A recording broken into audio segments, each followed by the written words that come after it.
There is nothing as powerful as a changed mind. You can change your hair, your clothing, your address, your residence.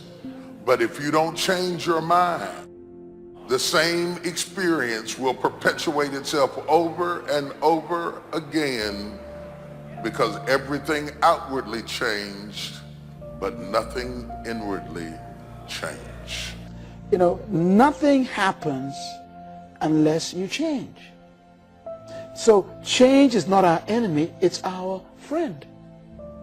There's a season that you may go through a difficult period, but that is to wake up your ability to change. You cannot become what you were born to be unless you are not willing to change into something you are not. This is why change is so important. I like what it says here. Shakespeare says, "Sweet are the uses of adversity." We never grow in good times. We never advance unless we're under pressure. Change comes to improve and to advance your life, not to destroy you. I think that we often forget this, and we're gonna face hardships. We can't avoid pain. We can't avoid trouble. All we can do is prepare our mindset so that we don't get overwhelmed by our circumstances. A lot of people, when they have a negative circumstance take place in their life, they react negatively to it. I mean, that seems almost natural. In fact, that is natural. Something negative happens to me, my reaction back to it is negative. But this is why you have to change your mindset. I've seen people who had the education to go up, they had the gifting to go up, they had the talent to go up, didn't have the right attitude. And eventually, if that attitude, if that heart, if that invisible part isn't right, you can have all the talent in the world, but you will always end up getting spoiled by your own attitude. Yes, you'll get the opportunity. Yes, you'll get the job. Yes, you'll get the deal, but you won't be able to keep it because your attitude will corrupt every opportunity that life offers you and never saw it coming. Life isn't what happens to you when you're looking. What happens to you when you're looking is called a plan. Life is what happens to you when you're not looking, when your guard is down, when your back is turned. It's going to work on a Friday morning feeling good and having your boss call you in. And you know she has a look on her face and you know that look isn't good. You know the economy isn't so hard and we've got to let you go. And all you can think about are those 3 kids you have at home. You know, life is coming home from work and finding that note on the kitchen table saying, "Hey, I can't do this anymore. I'm sorry, I love you, but I've got to go." And you're frustrated and you're betrayed and you're furious and you're angry, but all you want to do is hold them again.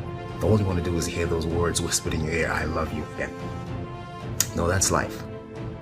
How do you handle that? How do you deal with that, those sort of situations? You see, it's been said 100 times and I'll say it again. You've got to go through it. That's all it is. You've got to go through it. And going through it is not a function of just being courageous. It's not a function of just saying, well, I'm going to close my eyes and see what happens next. It's not that. It's really a function of 3 things. It's a beginning, it's a middle, and an end. And before you go through it, there's a choice. You make a choice to say, well, I'm either going to stay here or I'm going to be over there someday, somehow. It's a choice. So going through it and thinking about these 3 steps, beginning, middle, and end, you know, you can really save yourself a lot of trouble and you can discover something more about yourself. It's called life and it's not personal. Stuff's going to happen. And if you make it to the 40-yard line, if you can make it to age 40, between 40 and 60, it begins to intensify. All kind of things happen. Between 40 and 60, my mother was diagnosed with breast cancer and finally died. Between 40 and 60, I was diagnosed with prostate cancer. Between 40 and 60, I went through a divorce from someone that I love very much. Between 40 and 60, had a nationally syndicated talk show, highest rated, fastest canceled talk show in the history of television. Between 40 and 60, oh, life put a whooping on me. It ain't personal. It's called life. You know, I was homeless, man. I mean, you know, you're in a position where you're going, I got nowhere to go except up. I might as well keep hustling. I was in comedy. I just wasn't making nothing. All the money I was making, I was sending back home to my wife and kids. That didn't last long. She got tired of that real fast. But I couldn't go back to Cleveland because I wouldn't have enough money to drive back down south to perform. One time I drove to the house in Cleveland. I finally got enough money. I drove to the house in Cleveland and everybody was gone. I didn't see my kids for almost 2 years. They just left, boarded up the house. So next thing you know, I'm in the car. I lived there, but it taught me determination, man. I'm a really, really determined person. It also taught me that no matter what happens to you, it ain't over. I was determined to be something. As long as God wakes you up, that means he ain't through with you yet. There is nothing as powerful as a changed mind. The only way off of welfare is to change your default settings. The only way to get a good education is to change your default settings. As long as you're programmed with what you can't do and what you can't be and what you can't have, you will never get up. But I dare you to go into your phone booth like Clark Kent and spin around and come out Superman and say, wait a minute, I'm better than this. I'm getting ready to change my default setting. I will not let you abuse me. I will not stay. There is nothing as powerful as a changed mind. So the first thing you have to think about when you're going through something is very simple. It's, I'm not where I want to be, but I know I can get there. I have faith that I'm going to get where I want to be. So yeah, go through the grieving process. Grieve, accept that, say yes to that. You know, one day you look up and, you know, you're still in pain, you're still hurting, but you realize that, hey, it's not as bad as it was. It doesn't hurt as much as it did. And I'm going forward, I'm moving forward. And at some point you emerge, you get to the other side, and you know that, hey, I haven't forgotten, but the pain doesn't hold you captive anymore. You're not crippled by the emotion, by the experience. You're not living out of the past, out of your experiences of pain and defeat and betrayal. You're not living out of all that stuff. You're living in a new perspective. It's not what happens that determines the major part of your future. It's not what happens. What happens to us all. The key is what you do about it. If you will start that process of change, do something different the next 90 days than you did the last 90 days, like picking up the books to read.